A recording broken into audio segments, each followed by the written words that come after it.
Hello, I'm Nadia Nazir. You're watching tvsarawak.com. These are the headlines. Sarawak government gave 3 million ringgit to Sarawak United Association. The Resource Planning and Environment Ministry focused through strategic planning 2015-2020. Service design is vital for economic transformation of Sarawak.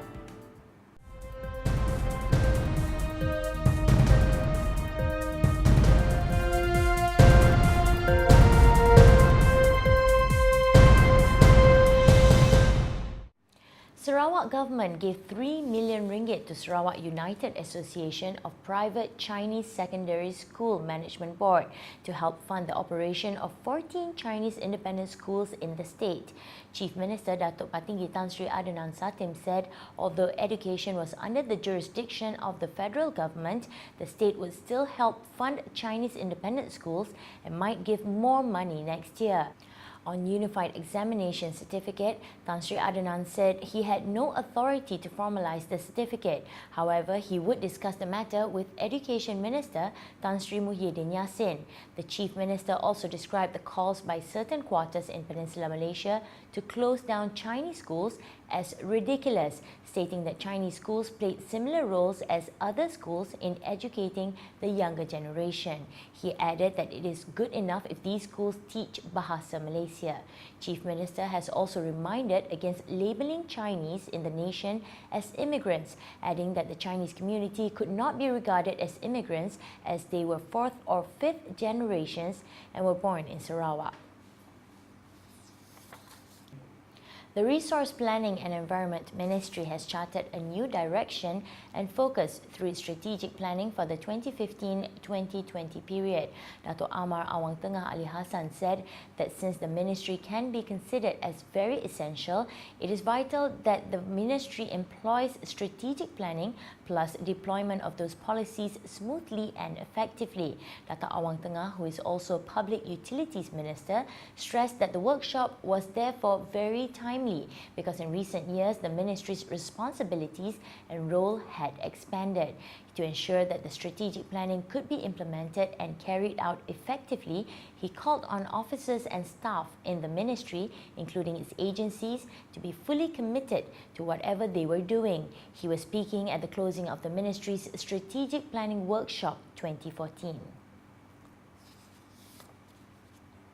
Service design will benefit the next economic transformation of Sarawak into a dynamic, productive and developed state. Infrastructure Development and Communication Minister Datuk Sri Michael Manyin Jawong said service design would ensure Sarawak is less dependent on its natural resources. Datuk Sri Manyin was speaking at the 4th International Service Innovation Design Conference 2014. Datuk Sri Manyin pointed out that service design cares about customers, creating tangible and intangible outcomes for mutual interest between users and makers. He said the conference, themed New Culture and Value, is vital for diverse discussions on service productivity, society sustainability through service improvement, and regional revitalization through service design. He explained that service design is the activity of planning and organizing people, infrastructure, communication, and material components of a service in order to improve the quality of the interaction between service providers and customers. Service design addresses the functionality and form of services from the perspective of clients.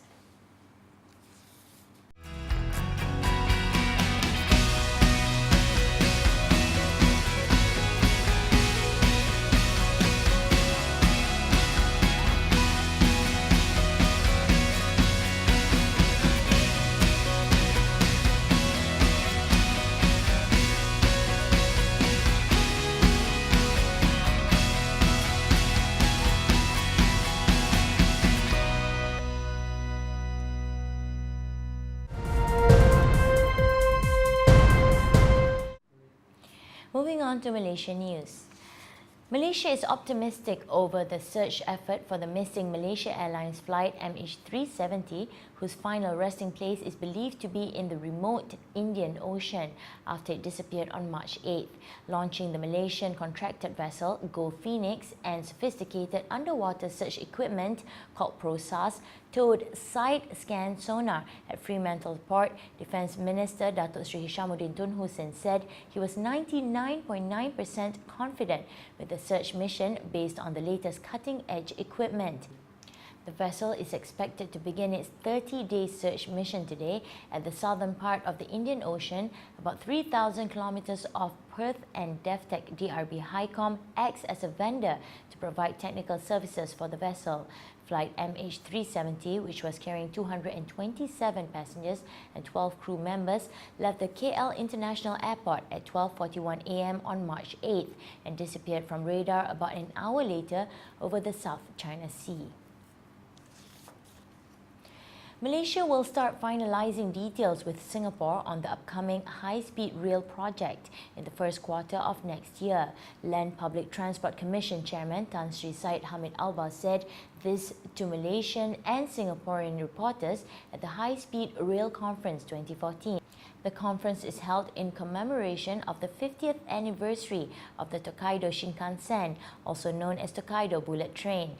Tan Sri Syed Hamid said the government was currently assessing the best HSR system for Malaysia to adopt based on the ones from Europe, China and Japan. He added it was not merely the technology that was being studied, but the human capital and cultural mindset behind it as well.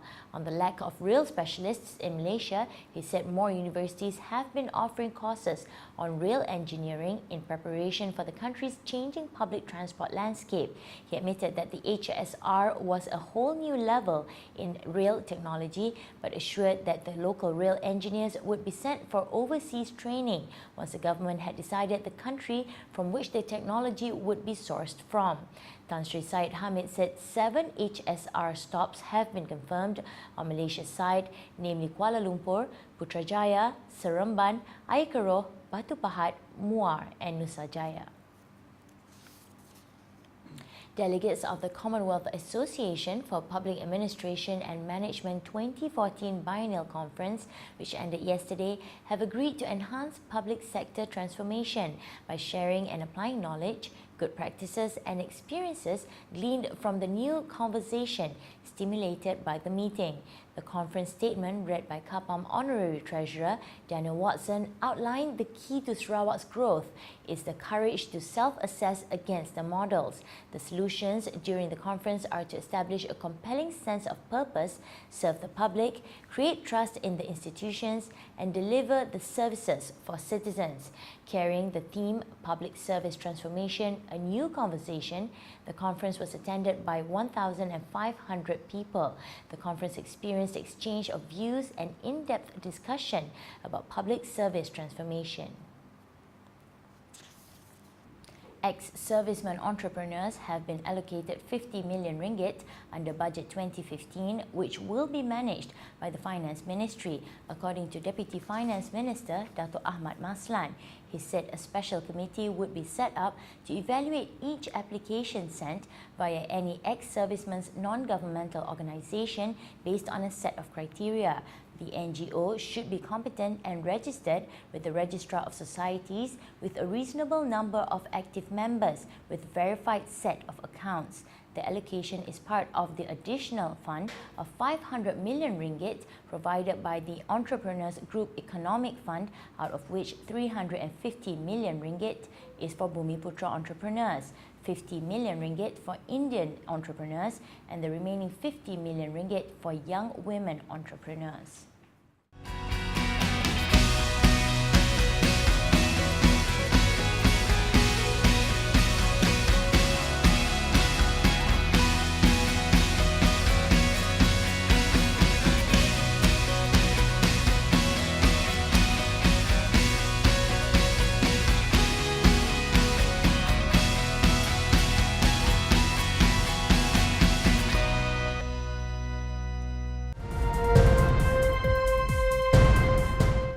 Moving on to the global front. Israel on Wednesday reassured Jordan that it would not allow Jewish prayer at Jerusalem's Flashpoint Al-Aqsa Mosque compound after reports of a possible change raised concerns in the Arab world. The plaza is often at the center of tensions because it is the third holiest site in Islam, but also the most sacred place in Judaism. Non-Muslim visits to the compound are permitted and regulated by police, but Jews are not allowed to pray there for fear it could trigger major disturbances, nor do they enter the mosques there. Visits by religious nationalist Israelis tend to trigger clashes between stone-throwing youths and Israeli police, as well as complaints from Jordan, which oversees Muslim heritage sites in Jerusalem. Visits by religious nationalist Israelis tend to trigger clashes between stone-throwing youths and Israeli police, as well as complaints from Jordan, which oversees Muslim heritage sites in Jerusalem. Palestinians fear the visits are an attempt to usurp the site, and in recent months the clashes have multiplied, with police vowing to crack down on violence there. The Palestinians have also been angered by unrest at the plaza, with President Mahmoud Abbas pledging to prevent settlers, a Palestinian euphemism for religious Jews, from entering the compound by all means. Earlier Wednesday, Israel's Haaretz newspaper said Jordan was seeking clarifications over a bill put together by a hardliner from Netanyahu's ruling Likud party, which sought to change the status quo and permit Jewish prayer at the plaza. The Canadian capital, Ottawa, was thrown into turmoil on Wednesday when a gunman shot dead a soldier guarding the National War Memorial before storming into Parliament, making it into the heart of the building before being killed by a ceremonial official. In scenes unlike any Canada has witnessed in its modern history, MPs barricaded themselves in a parliamentary caucus room by piling furniture against the doors, while others fled the building by clambering down scaffolding erected for repair work. Police went from room to room in Parliament, breaking down some doors to check if anyone was hiding there. An air of panic was fueled by initial confused suggestions that more than one gunman was at large, but reports of a shooting at a shopping mall turned out to be unfounded. The Canadian Prime Minister, Stephen Harper, was hustled away from Parliament Hill and was safe, a spokesman confirmed. Cabinet Minister Tony Clement tweeted that at least 30 shots were heard inside Parliament, where Conservative and Liberal MPs were holding their weekly caucus meetings. Smartphone sales in the Southeast Asia market have reached more than $16.4 billion in the last 12 months, the latest GfK findings have revealed. Singapore, Malaysia, Thailand, Indonesia, Philippines, Vietnam and Cambodia, considered as the 7 key markets in the region, saw total sales in the last 12 months from September 2013 to August 2014 reach a high of almost 120 million units.